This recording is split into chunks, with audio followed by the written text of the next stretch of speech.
क्या होता है जब क्रूरता सारी हदें पार कर जाती है और अहंकार के नशे में चूर एक राक्षस भक्तों को दंडित करने की कोशिश करता है। जब अंधेरा रोशनी को खत्म करने की जुर्रत करता है, तब प्रकट होता है क्रोध का साक्षात अवतार नरसिंह, जो दुष्टों का विनाश निश्चित करता है। अंधेरी रात, राजमहल में सन्नाटा, लेकिन उस खामोशी को तोड़ती थी एक आवाज, नारायण नारायण। बालक प्रहलाद ध्यान मग्न थे जब अचानक महल के भारी दरवाजे पर जोरदार प्रहार हुआ।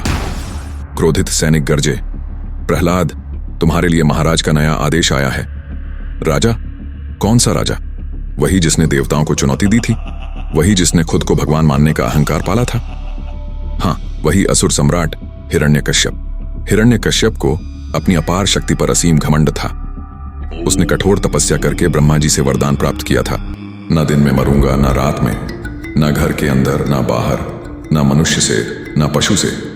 उसने देवताओं को पराजित कर स्वर्ग तक पर अधिकार जमा लिया। दूसरी तरफ प्रहलाद के जन्म के समय ही उनकी माता कयाधु ने नारद मुनि से विष्णु भक्ति का ज्ञान प्राप्त किया था। इसीलिए जैसे ही प्रहलाद बड़े हुए, उनका मन सांसारिक मोह माया से हटकर प्रभु की भक्ति में रम गया। हिरण्यकश्यप चाहता था कि उसका पुत्र केवल उसी की उपासना करे। प्रहलाद जब शिक्षा के लिए गुरु शुक्राचार्य के पुत्रों के पास गए, तो वहां उन्होंने असुर संस्कृति के विपरीत विचार प्रकट किए। गुरु ने पूछा, राजकुमार, बताइए, संसार में सबसे बड़ी शक्ति क्या है? प्रहलाद ने शांत स्वर में उत्तर दिया, भगवान नारायण, वही परम सत्य हैं, उनकी भक्ति से बढ़कर कुछ नहीं। यह सुनते ही गुरु स्तब्ध रह गए और तुरंत हिरण्यकशिपु को सूचना दी। राजा क्रोधित हो उठा, मेरे ही घर में मेरे खिलाफ विद्रोह, विष्णु की भक्ति, यह अस्वीकार्य है। इस दुष्ट को मार डालो, अन्यथा मेरे अपने राज्य के लोग ही मुझ पर हंसेंगे। हिरण्यकश्यप ने प्रहलाद को मारने के लिए कई योजनाएं बनाई, लेकिन हर बार एक अदृश्य शक्ति उन्हें बचा लेती। एक बार राजा ने प्रहलाद को विष पिलाने का आदेश दिया। राजमहल के सैनिकों ने जबरदस्ती नन्हे बालक को जहर पिलाने की कोशिश की, लेकिन जैसे ही विष उनके होठों को छूता, वह अमृत में बदल जाता। पूरा राजमहल हैरान था। थोड़े दिन बीतने पर उन्हें नगर के बीचों बीच विशाल हाथियों के सामने डाल दिया गया, लेकिन भक्त प्रहलाद के समीप आते ही हाथी शांत हो गए और उस नन्हे बालक को प्रणाम करने लगे। ये देखकर सभी नगरवासी आश्चर्यचकित हो गए और उनके और भगवान विष्णु के गुणगान करने लगे।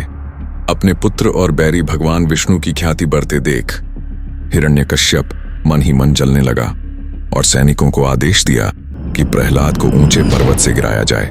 लेकिन जैसे ही सैनिकों ने उसे पहाड़ की चोटी से नीचे धकेला, माता पृथ्वी ने उन्हें सहेज लिया।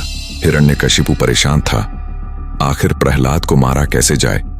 तब उसने अपनी बहन होलिका, जो अग्नि में न जलने का वरदान रखती थी, उसे महल बुलाया और कहा, इस बालक को अपनी गोद में लेकर अग्नि में बैठ जाओ। होलिका को यह पता था कि अग्नि उसका तो कुछ नहीं बिगाड़ पाएगी, मगर प्रहलाद जरूर उसमें भस्म हो जाएगा। लेकिन विधि का विधान देखिए, जो दूसरों को जलाने आई थी, वो खुद भस्म हो गई। प्रहलाद सुरक्षित रहे। यह वही घटना है जिस वजह से होली का त्योहार मनाया जाता है। हर बार प्रहलाद की रक्षा होती रही और हर बार हिरण्यकशिपु का क्रोध और बढ़ता रहा। अब हिरण्यकश्यप अंतिम निर्णय लेने वाला था और खुद ही अपने पुत्र को मारने की योजना बना रहा था। एक दिन उसने प्रहलाद को राज दरबार बुलवाया और क्रोधित होकर पूछा, बता प्रहलाद, तेरा विष्णु कहाँ छिपा है? अगर वह सच में सर्वत्र है तो क्या इस खंभे में भी है? प्रहलाद ने मुस्कुराकर कहा, हाँ, वह यहां भी है। हिरण्यकश्यप का क्रोध चरम पर था। उसने पूरे बल से खंभे पर प्रहार किया और तभी भयंकर गर्जना के साथ खंभा फटा। स्वर्ण के प्रकाश में लिपटा एक अद्भुत रूप प्रकट हुआ। भगवान नरसिंह, आधा नर आधा सिंह। प्रकट होते ही भगवान नरसिंह ने अपने प्रचंड रूप में हिरण्यकश्यप को पकड़ लिया और उसे महल की चौखट पर ले आए। भगवान नरसिंह ने महल की चौखट पर बैठे बैठे हिरण्यकश्यप को अपनी गोद में रखा और अपने विशाल नखों से उसे चीर डाला। यह संध्या का समय था, जब न दिन था और न रात। इससे ब्रह्मा जी का वरदान भी सत्य सिद्ध हुआ और भक्त की लाज बनी रही। दैत्यराज अब मारा गया था। उसका अंत होते ही भगवान नरसिंह ने प्रहलाद को अपनी गोद में बैठाया और प्रसन्न होकर उन्हें आशीर्वाद दिया। देवताओं ने आकाश से पुष्प वर्षा की, अंधकार मिट चुका था, सत्य का प्रकाश फैल गया, प्रहलाद की भक्ति विजयी हुई। निष्कर्ष जानने से पहले अगर आपको हमारी ये प्रस्तुति पसंद आई तो चैनल को सब्सक्राइब जरूर करें ताकि हम और भी रोचक कहानियां ला सकें। निष्कर्ष, आज के दौर में जहां लोग बार बार अपने विश्वास को परखते हैं, प्रहलाद की कहानी हमें यह सिखाती है कि सच्ची आस्था किसी भी कठिनाई में डगमगाती नहीं है। यह केवल एक पौराणिक कथा नहीं बल्कि जीवन में धैर्य, निडरता और सच्चाई की शक्ति को दर्शाने वाली प्रेरणा है।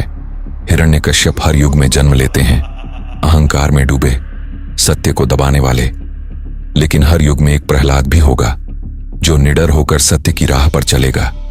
सवाल सिर्फ इतना है, जब परीक्षा की घड़ी आएगी तो क्या हम प्रहलाद की तरह अडिग रह पाएंगे? मिलते हैं आपसे अगली वीडियो में। जय श्री हरि।